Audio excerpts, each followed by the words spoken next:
ste sami a hľadáte partnera, alebo mnohí čakáte na partnera, vezmite to do vlastných rúk.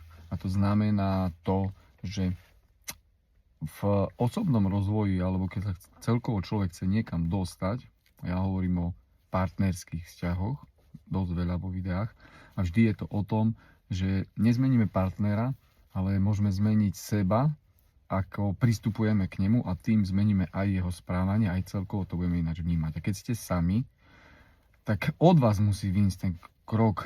Napríklad z jednou z vecí je, ktorú robia ľudia zle v zoznámkach, že si tam nafotia svoju fotku nejak amatérsky. A tí, ktorí sa tomu venujú profesionálne, ktorí zoznamujú ľudí, zavolajú profesionálneho fotografa, to hneď vynikne tá fotka medzi ostatnými. Čiže tento krok môžete urobiť. Začnite sa venovať sebe, koníčkom, buďte optimisti. Že viera napríklad je veľmi dôležitá, že veríte, že takého človeka pritiahnete, alebo pesimizmus je taký, že nikoho asi si nenájdem.